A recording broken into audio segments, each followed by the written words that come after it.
Hello, my name is Gabrielle Gosselin. I'm a self-taught artist from Scotland. I've been painting for over 45 years, and today I'm going to show you all the equipment I use to make abstract paintings, sunflower paintings, anything you can think of. I paint different things every day, so this is equipment I use, and I try to do it in the cheap because I'm from Scotland. So the first thing is, it's $2.50, $3. It's a plastic container that they sell at Michael's or any craft shop, and it's for a 12 by 12 scrapbooking paper. It's plastic lip, and when you shut it, it seals. What I always do is I always put my colour wheel on it, so I always know what it is if I run into trouble. And inside I use, top layer is wax paper, and underneath it I have 3 or 4 sheets of paper towel, and this will last you, goodness, up to 6 months. You just keep putting water onto it, and then when you're finished with your palette, you just take it away and you throw it away. Okay, and I'm going to shut this up so we can get some more room. Again, the colour wheel, everybody needs that. What I just learned a couple of months ago was I was trying to take all my paint messes out with water, and I discovered that alcohol takes it out better. If it gets on your jeans or on anywhere, it just melts it away. And the most important thing about painting acrylics is a spray bottle. This one is a fine mister, and then you can go harder, but you best to do it as fine as possible just to keep your canvas wet. And then when you're finished or during painting, you keep spraying down your acrylic paint, and it keeps it moist. A lot of my supplies I get from the cheap shops like dollar store. It's very inexpensive. These things I use for circles. They're $1. It's actually for pasta, I think. And it's got a handle there so you can go around. Or sometimes what I do is I put paint around the edges, and then I just use it like a stencil. Again, $1. This one is a little bit bigger. I bought this at a store that does catering. I think I bought $5, and I put a door handle on it so that I can hold it. Again, I think $3 or $4. I use a lot of cling wrap. Later on you'll see why. It's my favourite tool. And again, wax paper. A lot. Dollar store again. Masking tape. I use the more expensive one. This is Frog's tape when I'm doing straight lines on abstracts. But if I need it for anything else, I use the dollar stuff from Walmart. This one is a roller. I think it's a Martha Stewart roller. So that's about the dearest thing I've ever bought. I think it's like $20 or something. What's the other thing I use? I'm a bit of a hoarder, as my daughter always tells me. This is cardboard from an Amazon box.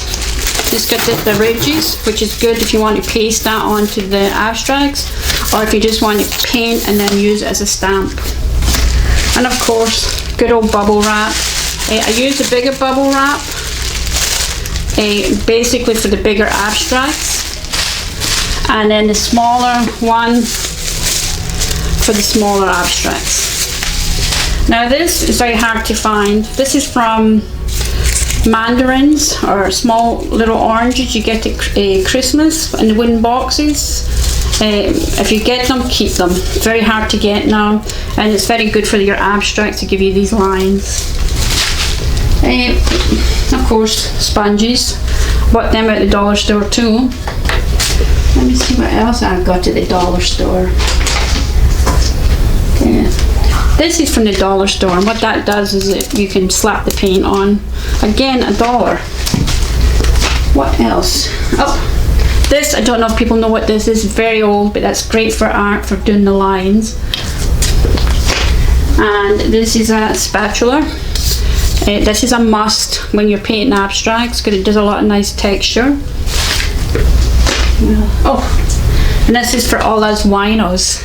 Corks. Do not throw your corks from the wine bottle. They make incredible circles, especially when you need smaller ones or different sizes. I'm not saying go buy a bottle of wine so you get to cork. I'm sure you have some of them in your closet. Okay, this is a little brush I use to do trees and grass and things like that. We're going to go on the brushes right now, but once I start painting, I'll show you how to use all this product. This is my favourite brush. You like the one that, my god, that looks dead cheap. This is an old branch I took from the outside and I taped it to another brush. This is so that I lose control when I'm painting. And believe me, you will lose control. Once I start, you'll see how it works. My other favourite tools is acrylic markers. It's actually got acrylic paint inside of them. They're called paint writers. You can get them at Walmart, at all the art stores. Paper towels. I don't really like using paper towels. I used to use one a week. I'm down to about one a month now, or one every 2 months. I use old t-shirt towels and my apron, which I don't have on right now. Brushes. There's so many different kinds. I just think just buy as many as you like. I love going shopping for brushes. I have over, I don't know, 300 brushes and I use them, nearly all of them. Sometimes I leave them with paint on them and I want to cry because the next day I think, oh god, I've lost a $20 brush. But all I do is steep them in the alcohol and the paint comes off very easily. What else can I see here? Of course, sponges, any kind of sponges. This one again I think I got from the dollar store and it's on some kind of cord thing, so okay, we'll come back in here. Now what I always do is I'm always on the hunt for shapes. I'm always on the hunt for strange shapes and objects. This one I have no idea. Oh wait a minute, I think I got it in a light from IKEA. Just to say, don't throw anything away if you're an artist. As my daughter says, throw them away, but I keep everything because I never know when this heart shape will work for me. This is another tool. I think it was from one of my grandson's toys, which I use constantly because of all the circles, and it works like a stencil too. This one I think is for a pool table, but that's fabulous for triangles. This stuff back here. Now my tools for drawing, I don't tend to draw before because I like the spontaneous part of making art, but I do like watercolor pencils if I have to do details like faces and things like that. Usually if I'm working with a black canvas, I will use white watercolor pencil. If you make a mistake, you just wash it out. And then for the white ones, I use basically like a beige or anything that's doesn't have a high texture of dye in it. Stay away from the pinks because they blend into the white too much. And of course we always need this, a ruler. You must use this for the horizons and things like that. Don't try and eyeball it because it just doesn't work. And of course canvases. We have tons of shapes and sizes, and I paint on fabrics. I paint on anything, wood, plants, leaves. So we'll get into that later on. Sand shoes, running shoes, and that's me finished about the supplies. Now sometimes I use stamps too.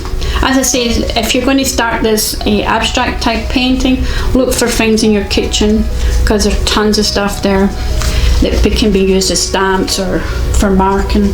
This tool I found a couple of weeks ago. I have no idea where it came from, but it's really good for marking, scratching into paints, especially abstracts, to leave the lines. If you can find it, good luck, because I have no idea where I got it from. Of course, I'm always hunting for stuff. When it comes to paints, I kind of like this type of paint, the latex for the top, my final area. I usually only buy paints when they're on sale because they're so expensive now. This ones I use my underpainting for, a little bit cheaper, less expensive, and again when they're on sale. And then we'll get into colors in the next video. This is just basically trying to show you how to set up your basic art supplies. That's me finished with the tutorial on basic supplies that I use for my art. Again, my name is Gabrielle Gosselin, and I should be, within a week or so, have new videos for you to watch. Please subscribe to me, and thank you very much.